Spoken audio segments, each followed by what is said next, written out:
ലോകകപ്പിലെ സൂപ്പർ 8 പോരാട്ടത്തിൽ ഇന്ത്യ ഇന്ന് ദക്ഷിണാഫ്രിക്കയുമായി ഏറ്റുമുട്ടുകയാണ്. 2024 ലോകകപ്പ് ഫൈനലിലെ തോൽവിക്ക് കണക്ക് തീർക്കാനാകും ദക്ഷിണാഫ്രിക്ക ഇന്ന് മൈതാനത്തിറങ്ങുന്നത്. ഇന്ന് വൈകിട്ട് 7 മുതൽ അഹമ്മദാബാദിലെ നരേന്ദ്രമോദി സ്റ്റേഡിയത്തിലാണ് മത്സരം നടക്കുന്നത്. പ്രാഥമിക ഘട്ടത്തിൽ എല്ലാ മത്സരങ്ങളും ജയിച്ചാണ് ഇന്ത്യയും ദക്ഷിണാഫ്രിക്കയും നേർക്കുനേർ എത്തുന്നത് എന്ന പ്രത്യേകത കൂടി ഈ മത്സരത്തിനുണ്ട്. ഇന്ത്യയെ സംബന്ധിച്ച് യഥാർത്ഥ പരീക്ഷണം ഇനിയാണ് ആരംഭിക്കുന്നത് എന്ന് പറയാം. ആദ്യഘട്ടത്തിൽ പാകിസ്ഥാൻ, USA, നമീബിയ, നെതർലൻഡ്സ് ടീമുകൾക്കെതിരെയാണ് ഇന്ത്യ കളിച്ചത്. അതേസമയം ദക്ഷിണാഫ്രിക്ക കരുത്തന്മാരായ ന്യൂസിലൻഡ്, അഫ്ഗാനിസ്ഥാൻ ടീമുകൾ ഉയർത്തിയ വലിയ വെല്ലുവിളികൾ സമർത്ഥമായി അതിജീവിച്ചവരുമാണ്. ദക്ഷിണാഫ്രിക്കയെ പരാജയപ്പെടുത്താൻ ഇന്ത്യക്ക് ഇതുവരെ പുറത്തെടുത്ത പ്രകടനം കൊണ്ട് മാത്രം കാര്യമില്ല. ഒരു സ്പിന്നറെ കൂടി ഉൾപ്പെടുത്തണമെന്ന് ടീം ആഗ്രഹിച്ചാൽ അർഷദീപ് സിംഗിന് പകരം ഇന്ത്യ കുൽദീപ് യാദവിനാകും അവസരം നൽകുക. നെതർലൻഡ്സിനെതിരെ കളിച്ച വാഷിംഗ്ടൺ സുന്ദറിന് ഇന്നത്തെ മത്സരത്തിൽ സ്ഥാനമുണ്ടാകില്ല. പകരം അക്ഷർ പട്ടേൽ ആദ്യ ലെവലിൽ തിരിച്ചെത്തിയേക്കും. ലോക 1-ാം നമ്പർ T20 ബാറ്ററായ അഭിഷേക് ശർമ്മയുടെ ഫോം ഔട്ടാണ് ഇന്ത്യയെ ആശങ്കപ്പെടുന്ന പ്രധാന പ്രശ്നം. ടൂർണമെന്റിലെ 3 കളികളിലാണ് താരം ഇതുവരെ കളിച്ചിട്ടുള്ളത്. 3-ലും 0-ന് മടങ്ങേണ്ടി വന്നു. അഭിഷേകിന് പകരം സഞ്ജു സാംസണെ ഓപ്പണായി പരീക്ഷിക്കുമോ എന്ന ചോദ്യം ക്യാപ്റ്റൻ സൂര്യകുമാർ യാദവ് ചിരിച്ചു തള്ളുകയാണ് ഉണ്ടായത്. ഇതോടെ സഞ്ജു ഇന്നും ബെഞ്ചിൽ തന്നെ ഇരിക്കും എന്ന കാര്യം ഉറപ്പാണ്. തിലക് വർമ്മയുടെ മെല്ലപ്പോക്കാണ് മറ്റൊരു പ്രശ്നം. എന്നാൽ തിലകിനോട് അങ്ങനെ കളിക്കാൻ ടീം ആവശ്യപ്പെട്ടതാണ് എന്നാണ് സൂര്യകുമാർ യാദവിന്റെ പക്ഷം. ആദ്യഘട്ടത്തിൽ 1 വിക്കറ്റ് മാത്രമാണ് വീണതെങ്കിൽ തിലകിനോട് അവന്റെ ശൈലിയിൽ തന്നെ കളിക്കാൻ പറഞ്ഞിട്ടുണ്ടെന്നും തുടക്കത്തിൽ 2 വിക്കറ്റ് വീഴുകയാണെങ്കിൽ 10-ാം ഓവർ വരെ ക്രീസിൽ വെയിറ്റ് ചെയ്ത് കളിക്കേണ്ട ബാധ്യത തിലകിനാണെന്നും ആ കഴിവ് താരത്തിനുണ്ടെന്നാണ് കരുതുന്നതെന്നും ക്യാപ്റ്റൻ പറയുന്നു.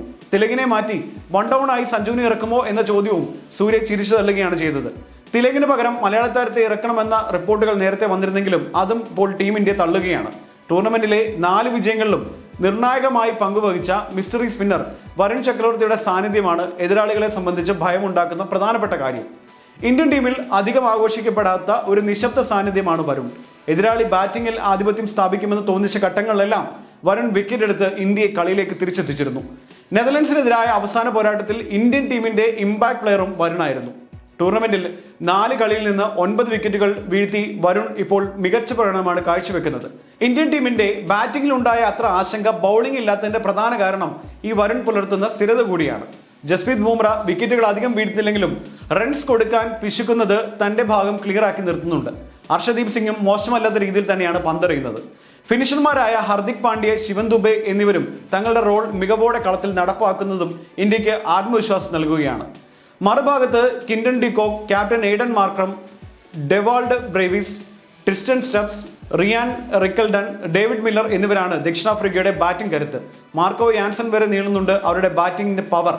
മിക്ക താരങ്ങളും അവസരത്തിനൊത്ത് ഉയരാൻ കെൽപ്പുള്ളവരാണ്.